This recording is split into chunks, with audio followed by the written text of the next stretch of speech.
그러면 이제 개인적인 질문인데 그 소장님은 이제 자녀분이 지금 몇 분 정도? 2명입니다. 다 장성하셔서 예, 직장. 근데 첫째 놈이 이제 지금 우리나라 나이로 30살인데요. 어린이 펀드를 일찍부터 했었습니다. 근데 아쉽게도 어린이 펀드 수익률이 안 좋았어요. 제가 그게 제일 아쉽게 생각하는데요. 정말 그게 좋은 기회였는데 수익률이 안 좋아가지고 어린이들에게 펀드를 통해서 적금을 통해서, 그러니까 투자 적금이죠. 통해서 돈을 불려준다는 시도가 조금 좌절됐었습니다. 저는 그게 이제 제일 아쉬운 건데요. 그래서 저도 한 10년 넣다가 야 이거 수익률이 이래가지고 안 된다 해서 10년 지나서 찾아버렸어요. 찾아가지고 투자 계좌를 만들어서 거의 뭐 애플 주식도 좀 들어있고 뭐 이래가지고 한 게 한 5년 정도 되는 것 같습니다. 5년 넘었죠. 넘었는데요. 그렇게 이제 투자 계좌를 해가지고 지금 운용을 하고 있는데 주로 이제 해외 쪽 주식이 많죠. 저는 젊은 사람들은 글로벌한 걸 제가 추천을 하니까요. 그 뭐 이제 딱 보니까 앞으로 투자로 먹고 살기는 힘들 것 같은데요. 혼자 운영을 한다고 친구 이야기를 듣고 뭐 이걸 하다 보니까 투자하는 친구들도 막 이제 네트워크가 생겨서 물어봐가지고 주식을 샀다 팔았다 손해를 봤다 그러더라고요. 그래서 처음에는 다 이렇게 시행착오로 트라이얼 에러로 이런 일이 일어나는구나 싶었는데 기본적으로 이제 이거 보면은 여기에 대해 이제 이런 환경에 있다 보니까 이런 관심이 생기는 것이죠. 그래서 그런 부분이 이제 좀 플러스가 아닌가 싶고요. 둘째는 이제 딸인데 별로 태어나도 별 관심이 없어요, 이 친구는. 그래서 그거는 뭐 리츠나 이런 걸로 해서 그냥 가만히 있어도 캐시플로우가 나오고 한 이런 자산으로 좀 해줄까 뭐 이런 생각 중입니다. 어쨌든 배당주도 이제 성장을 하면은 가격이 올라갈 수는 있으니까. 예. 네, 어떤 실제로 그걸 실천하고 계신 거네요. 물론요. 저 일찍부터 했었습니다. 그게 이제 어린이 펀드로 시작했다가요. 이제는 글로벌한 주식이나 뭐 ETF나 이런 것들로 좀 바뀌었습니다. 뭐 여담이긴 하지만 어린이 펀드는 혹시 어떤 자산에 투자하는 펀드였나요? 그때 이제 어린이 펀드가 한때 2000년 중반부터 해서 되게 유행을 했었습니다. 그래가지고요. 글로벌한 주식 투자였는데 그게 좀 하다가 글로벌 금융위기를 맞았지 않습니까? 2007년, 8년 예, 때. 예. 네. 거기서 이제 많이 꺾였죠. 그 이후로 주식시장은 그래도 이제 2009년 때쯤 이제 회복을 한 걸로 알고 있는데. 뭐 정확하게 회복했습니다. 펀드는 펀드 수익률이 뭐 별로 안 좋아가지고요. 기대 이하였군요. 예. 뭔가 국내 주식 이런 느낌이 아니라 그냥 글로벌. 국내 주식도 있었고요. 그 네. 당시는 글로벌 주식을 한다는 게 사실은 상당히 드문 경우였으니까요. 처음에는 이제 국내 주식을 좀 하다가 이제 글로벌하게 주식을 조금 확장을 했었습니다. 조금만 잘 됐더라면 정말 좋은 사례가 되었을 텐데. 조금이 아니라 아주 잘 되었더라면 정말 저도 좋았을 텐데요. 예를 들어 더블이 났다든지 뭐 이러면은 주식 더블 잘 나지 않습니까? 한 10년 정도 지나면은 장기 올 때는 연 한 7, 8%만 올라도 더블 되거든요. 그런데 더블은커녕 수익률이 나가지고 그러니까 참 이 복리나 투자라는 게 겁납니다. 그때 더블이 됐으면은 더블 된 돈을 또 지금 운용해서 되면은 이게 팍팍 불어나겠죠. 그러면은 일단은 이제 이렇게 좀 2030이나 아니면 좀 나이가 어린 사람들이 아니라 노후나 은퇴, 퇴직 이런 것이 바로 코앞이거나 아니면 약간 개인적으로 생각했을 때 노후 준비 시기를 놓쳤다 이렇게 생각하시는 분들은 이런 분들은 어떻게 이제 노후 대비나 아니면 후반 인생을 가져가야 될까요? 제가 강의를 한번 갔을 때 한 분이 이제 자기 아버님에 관해서 여쭤본다고 와서 아버님 노후 준비를 어떻게 해야 될까요? 해서 금융자산이 얼마나 되냐 했더만 거의 없습니다. 그러고요. 그 다음에 주택은 있냐 했더만은 집도 없습니다. 방법이 없습니다. 그래서 이제 일하는 기간을 늘리는 수밖에 것이죠. 아까 노벨 경제학상 수상자 이야기도 했습니다만은 그 용 빼는 재주라는 게 없습니다. 너무 뻔하거든요. 그래서 이제 방금 말씀 주신 것처럼 이제 거의 은퇴에 가까운, 퇴직에 가까운 사람이 그러면 자기 이제 앞으로 근로소득이 들어올 부분은 많이 줄어들지 않습니까? 그리고 대부분은 이제 나이가 한 60 정도 되면은 평생 자기 자산에서 자산이 거의 극대화되어 있는 상황입니다. 극대화되어 있는 상황이기 때문에 이게 나의 거의 극대화된 자산이라고 보시면 되거든요. 그러면은 거기에서 내가 노후 준비가 이 자산으로 안 되겠다. 그렇게 되면은 결국은 이제 일하는 기간을 늘리는 것. 이게 이제 제일 필요한 것 같고요. 그 다음에 이제 우리나라에서 조금 다른 나라와 달리 활용해 볼 수 있는 게 뭐 트러스트엔에서도 많이 이야기를 하시겠지만은 그 주택연금입니다. 주택연금을 활용하면은 우리나라에서 충분히라기보다는 주택 가격에 따라서 다르겠지만은 노후 준비를 그래도 많이 보완해 줄 수가 있습니다. 결국 다른 금융자산 준비가 조금 안 되어 있을 때 할 수 있는 두 가지 방법은 주택이 있으면은 주택연금을 활용하는 것이고 그 다음에 무엇보다도 이제 일하는 기간을 늘리는 것인데 작년에 이제 60대 전체 취업자 중에서 작년 말 기준으로 보면은 60대 취업자 비율이 21%가 되어서 역대 최고로 높습니다. 그리고 최근에 올해 들어서도 보면은 취업자가 증가한다 하는데 보면은 60대 이상 취업자들이 제일 많이 큰 폭으로 증가하거든요. 세상이 우리나라만 이렇게 변하고 있는 것이 아니라 글로벌하게 다 그렇게 변해갑니다. 또 서양 사람들은 연금 제도가 잘 되니까 뭐 빨리 퇴직하고 놀겠지 이렇게 하지만은 OECD 국가들을 보면은 한 2000년 초반 기준으로 해가지고요. 은퇴하는 연령이 2000년 초반에서 한 20년 동안에 거의 한 3.5세 정도 높아졌습니다. 지금은 뭐 4세는 안 될 텐데 한 3.5년에서 4년 정도 높아졌으니까 평균적으로 그만큼 높아졌다는 것은 상당히 높아진 것이거든요. 그래서 글로벌하게도 사람들이 자꾸 이제 장수하고 건강해지면서 60대 이상에서 일하는 비중이 아주 노동시장에 참가하는 비중이 높아졌습니다. 우리나라는 이제 퇴직 연령이 다른 나라에 비해서 빠르다 보니까 60대도 계속 일을 하는 게 이게 뭔가 좀 재취업하려니까 힘들고 해서 조금 그렇게 보이는데요. 최근에 프랑스는 이제 62세에서 64세로 만으로 64세니까 우리나라 나이로 거의 65, 66세가 퇴직 연령이라는 것이거든요. 일본은 70세이고요. 그러니까 다른 선진국에는 제도적으로 이미 한 60 중반까지는 일을 하게 되어 있는 시스템입니다. 우리나라는 제도적으로 빨라서 그런 거고요. 그러니까 이런 것들의 글로벌한 흐름을 보거나 이렇게 보면은 앞으로 60대도 일을 하게 되는 것이 거의 유절한 케이스로 변해가지 않나 싶고요. 그래서 저도 지금 열심히 일을 하고 있습니다. 죄송한데 혹시 지금 연령이 제가 어떻게 되십니까? 그 호랑이 띠니까요. 우리나라 나이로 60둘이고 만으로 60이고 그렇습니다. 뭐 요즘은 이제 좀 바뀌었다고 하지만 예전 기준으로 봤을 때는 거의 60세 소위 말해서 환갑이 넘으면 이제 그때는 약간 일을 많이 안 한다 약간 이런 느낌이 있었는데 요새는 전혀 아니고요. 제 주변의 친구들 봐도 그렇고요. 뭐 전혀 아닙니다.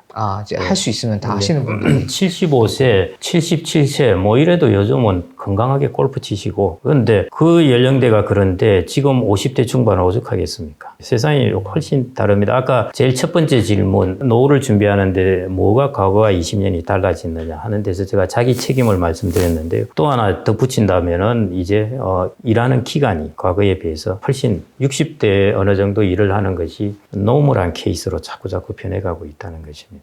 점점 이제 주변에서 이상하게 생각하지 않고 오히려 더 많이 찾아볼 수 있는. 아니, 물론이죠. 요즘 이상하게 생각한 사람은 이제 없고요. 그래서 앞으로 이제 국가에도 제가 뭐 요청할 그런 입장은 아닙니다만은 우리나라의 고용노동부는 주로 50대 노동시장까지입니다. 그러니까 일반적으로 정규직인 공식적인 퇴직 연령 전에 사람들의 고용시장에 대한 것을 하고 있고요. 그 다음에 이제 복지부 같은 경우에는 거의 뭐 우리나라 나이로 치자면은 뭐 70대 이상이라고 그럴까요? 복지 차원에서 고용을 하는. 그러다 보니까 60대가 그레이존에 들어가 버린 겁니다. 사람들은 활발하게 재취업을 하고 싶은데 고용노동부에서 생각하는 제도권적인 노동시장은 아니고 그렇다고 복지부에서 생각하는 복지 대상도 아니고 하니까 스스로 이제 맨땅에 헤딩하면서 뭐 그냥 여기저기 재취업을 하고 자리를 알아보고 자격증 공부하고 지금 그게 60대 취업 시장의 조금 상황이라고 보면 될 것 같고요. 그 중에 제가 이제 제일 공통적으로 느끼게 된 거는 뭐냐면은 한 두 가지인데요. 첫 번째, 기술직은 정말 재취업이 잘 되더라는 겁니다. 제가 얼마 전에 한전에 갔는데요. 한전에 거기 계신 분들 중에 사무직, 기술직 이렇게 앉아 계신데 기술직 분들은 거의 다 재취업이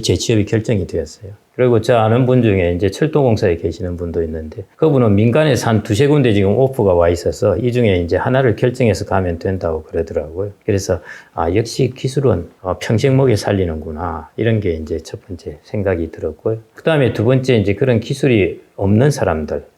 저도 문과를 나왔으니까요. 문과에 제 친구들은 보면은 이제 자격증 공부를 하고 있습니다. 그것도 전문성이죠.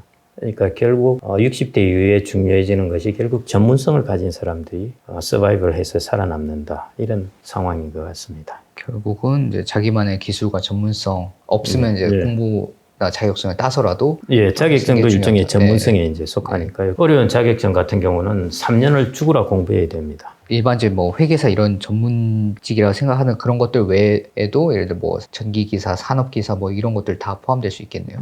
그 이제 감정평가사 같은 경우도 있고요.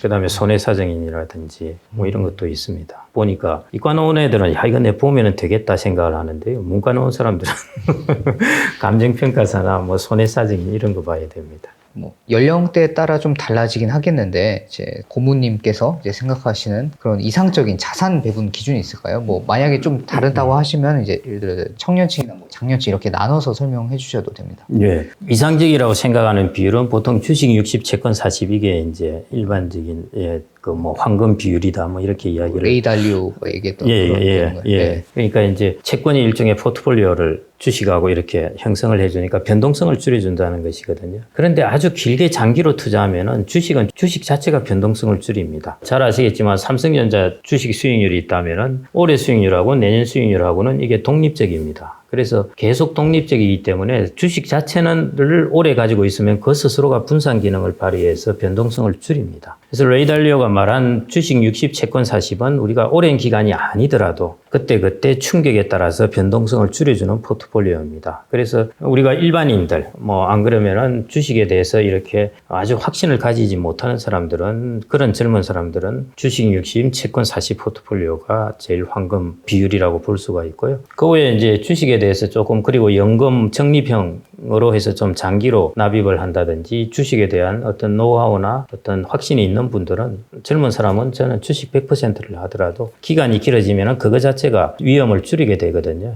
그래서 오렌 버핏은 자기 그 와이프에게 하는 그 유언의 포트폴리오가 주식 90, 채권 10%였습니다. 그리고 오렌 버핏 자신은 뭐 거의 다 차입을 해서 주식을 사는 그 정도이니까요. 왜냐하면 벅스 헤드웨이가 차입을 하니까 자기도 그런 상황이죠. 그러니까 오렌 버핏은 충분히, 그래서 오렌 버핏이 그런 이야기를 했죠.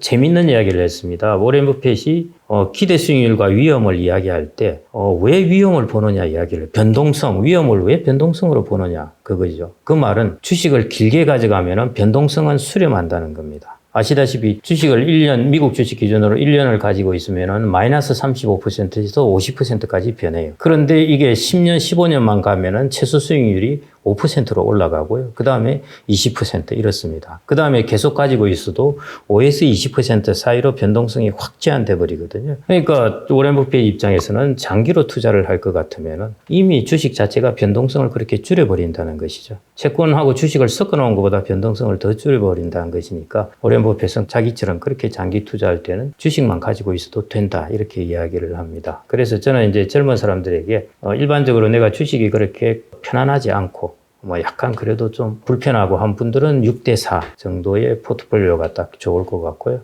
그렇지 않고 어느 정도 아주 길게 볼 거고 나의 근로소득도 탄탄하고 그런 분들이 있다면은 그냥 그거는 저는 거의 풀로 해도 되지 않을까 그렇게 생각을 하고요. 그 다음에 이제 연령이 뭐 40대, 50대 이렇게 따라 다르긴 할 텐데 뭐 50대, 60대 전후 뭐 왔다 갔다고 보겠습니다. 그런 분들에게서는 뭐 아시다시피 위험 자산의 비중을 그래도 줄여가야죠. 줄여가야 되기 때문에요. 그런 분들은 그거는 정말 이제 그때부터는 재산의 크기, 거기에 따라서 다 달라져서 제가 일률적으로 말씀드리기는 힘들 것 같은데요. 제가 그분들의 대상으로 하나를 이야기한다면은 자산운용군에 있어서 부동산 자산군을 조금 집어넣으면 어떻겠나 하는 것입니다. 젊은 사람들은 그냥 주식 자산군만 다 해도 괜찮아요. 근데 그 50대나 뭐 50대 이후 이렇게 본다면은, 그래서 그 부동산 자산군이 금융 상품으로 나온 게 리츠이지 않습니까? 예, 그래서 그 상품군을 조금 포함시키면 어떨까 하는 것입니다. 왜냐하면은 리츠 같은 부동산 같은 경우에는 캐시플로우도 괜찮고, 그 다음에 자산의 가격도 예금처럼 원금이 고정되어 있는 것이 아니라 일단 장기적으로는 올라가지 않습니까? 그래서 주식과 채권의 하이브리드인 그런 셈이니까요. 그런 자산을 이렇게 미드필드에 해당되는 거죠. 축구에. 그런 부분에 자산군을 좀 집어넣어 놓으면 그게 어떨까 싶습니다. 그 다음에 그러면은 주식과 부동산과 리츠는 이제 IRP에도 넣을 수도 있고 연금저축에도 넣을 수 있으니까요. 주식과 부동산과 채권을 여러분들의 어떤 성향이나 재산의 총 크기에 따라서 그 비중은 조금씩 바꿔도 되지 않을까 싶습니다.